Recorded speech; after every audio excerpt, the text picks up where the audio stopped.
Hey everyone, this is Stacy with SF Johnson Family and Community Services. It is the Wednesday after the American election, and I know for many people, especially women of color, it's a very disappointing time. But if you are a woman of color in America, this is probably not the very first time your country has let you down. And so after careful thought and just looking at everything that Vice President Kamala Harris exhibited, shown, just an ultimate professional. Unfortunately for her and for us, it's just it's just too much racism in America for that happy ending to take place right now. And I vowed to myself that I've had nonprofit organizations forever, and maybe there was just practice. But now I think if we as black people, and most importantly black women, I think, most importantly black women, if we don't organize at some point like now, we're not things for us and for our children, for our husbands and significant others and partners and grandparents. It's just not going to get any better. And I'm a child of the civil rights movement. I was born in December of 1964. I'm the youngest of 11 children, and I was the only one born with civil rights. And so to me, I take that as an honor, and there's something that we need to do right now in America. Because again, for black women and our children, it's not going to get any better. So I wrote, I wrote a letter, an open letter to uh, Madam Vice President. I'm going to read it to you, and I want to invite you to join me. I've sent a email already, but I'm going to send a physical copy with as many names on it as want to join me with my name. I have a few now, and it was great. A couple of my clients, and I'm a black woman in construction.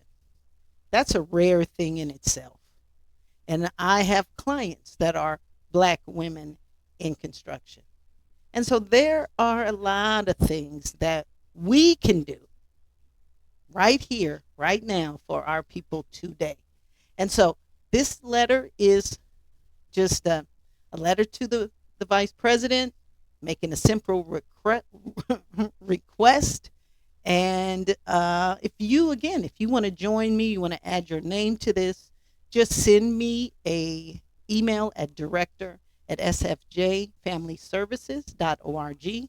I'll send you everything you need, and I will add your name. You don't have to be a black woman, but you do have to be someone that is affected by what happened uh, yesterday. All right. So here's the letter I wrote.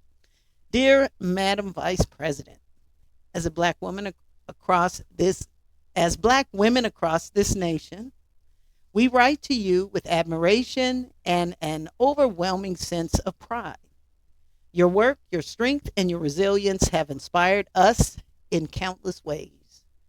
We know that running for president was no easy feat. And though the outcome may not have been what we all hoped for, your leadership has left an indelible mark. You continue to stand as a beacon of hope and representation for us, reminding us of what's possible even in the face of great challenges. You have broken barriers, challenged perceptions, and paved a path for those of us who too often feel unseen. The historic legacy of your service and your courage gives us strength and vision for a future where more of us can take our place at the table. We are so proud of the work you have done. And we know that you're still fighting for change, not just for black women, but for every American seeking justice and equality and opportunity. This is the ask right here, boys and girls. All right. We urge you as a champion and sister to consider creating a national organization that focuses solely on the needs of Black women and our families. This organization would be dedicated to the issues that matter most to us: economic empowerment, health care, mental health, education, criminal justice reform, and maternal health. It would be a platform for real, actionable change, amplifying our voices and addressing the systematic barriers that continue to impact our communities. We need a coalition where our stories are heard, our struggles are validated, and our futures are a priority. As you continue your work and legacy, know that we are here, standing beside you, and we are uplifted by your strength. We are ready to support this new step forward and to work alongside you in building a brighter and more equitable future for all Black women and their our families.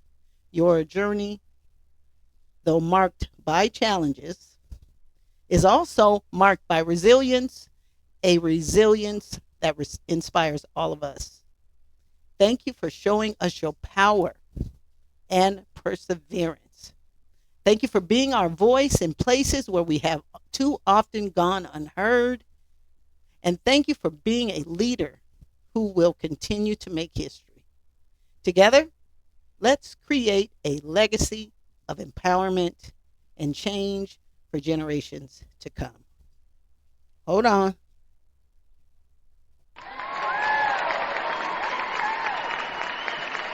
You're welcome. All right. So that is my letter. Already emailed. Hard copies going out. But you will start to see, over time, because for Black people, what happened to Kamala is what happens to most of us when we try to rise above the norm or what this country thinks we should be doing or not doing. And there were people that fought for us that made me able to be the only one of my siblings born with civil rights. We're going through the same thing right now. And we need something and somebody with power that can, because sometimes you can do out in those streets, but you can't do it in Washington. Jimmy Carter is a prime example. He would have never been able to fund a program to build new homes, Habitat for Humanity. He did that on his own, and he is alive today. Okay, so it's what we do for others that last. I'm turning off my TV for 4 years and making my priority Black people. I hope you join me. SF Johnson Family and Community Services. And you can email me at director@sfjfamilyservices.org. All right. At least have a good Christmas. See you soon.